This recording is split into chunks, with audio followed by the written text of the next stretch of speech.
Enzymes are basic building blocks of nature as well as digestion.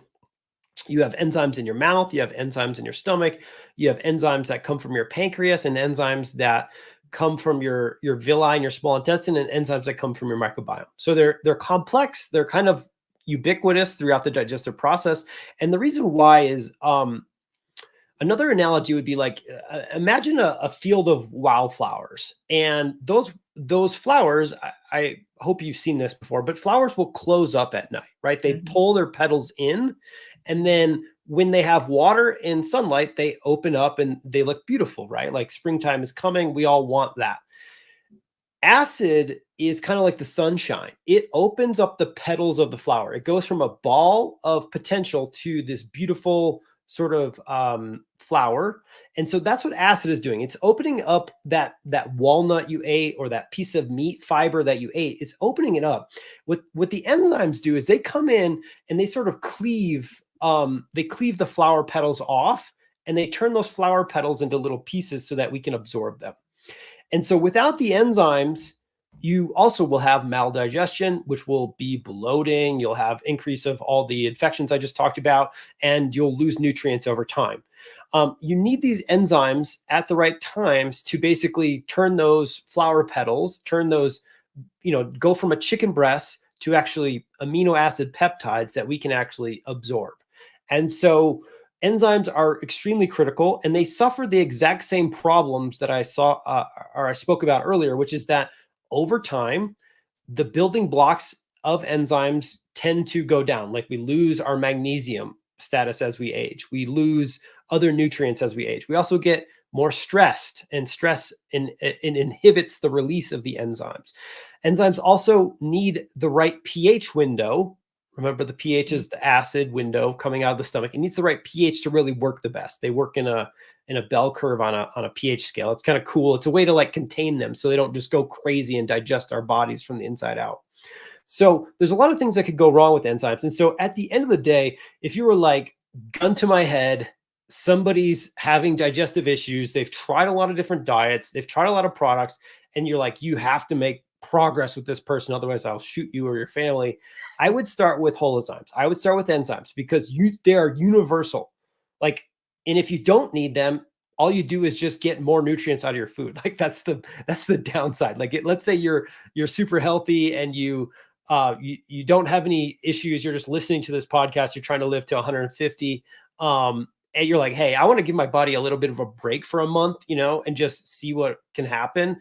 Mostly what you'll do is you'll just increase the amount of nutrients you bring out of your food if you take extra enzymes. So they're very safe. They're very easy to use. And so I would say start with holozymes. But if you're also asking the question, what is the one intervention that everyone should test for that they're not? I would say it's HCl. Doing a low stomach acid check would actually be the one intervention that everyone's missing. They're so focused on heavy metals and mold and GI pathogens and microbiome analysis that they're forgetting this just really simple, less than $50 test that could totally change their lives. I would agree with that completely. And with the holozyme, like I said, I'm all into cutting edge technology and cutting edge supplements. I've taken so many digestive enzymes over the last 20 years, and handfuls, because I thought it was my body that just needed more and it wasn't working. But these are different and they're activated. Can you explain what that means?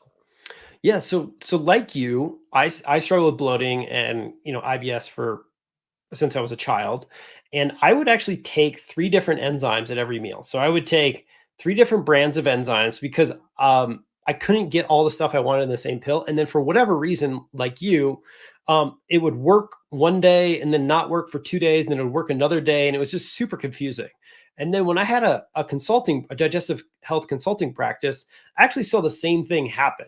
And so this, as an engineer, is just like unacceptable in my world. It's like, that doesn't work for me. Number one, I hate being the smelly guy. I hate having my night ruined by bloating, especially if I'm, going to try to get lucky or something, and I want to go have some fun. And so I wanted to figure out why do these enzymes work sometimes and not other times? How come they work in some bodies, but not other bodies? And I found a number of issues in the supplement marketplace for enzymes that people needed to address to make a better product. And one of the biggest ones is what you alluded to, which is that enzymes work better with more mineral cofactors. When they're activated properly with the proper conditions, the most fertile conditions, if you will, they are way better at their jobs than if they have lackluster conditions.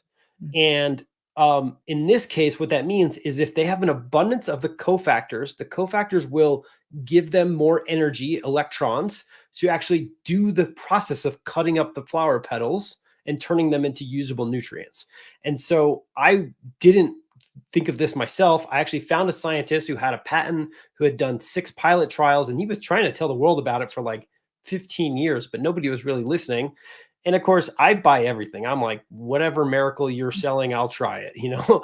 And he was like, look, no, this is scientific. This is different. I'm like, okay, man, I've heard this 1,000 times. And I said the same thing. I bought his product. I tried it and I was like, oh, wow, this actually is different. What you're saying has validity. And so we partnered together and we were able to license the technology and then improve it to the next level. Just the way that I do things to try to make it even more bulletproof for everybody. And so that was kind of the genesis of Holozymes.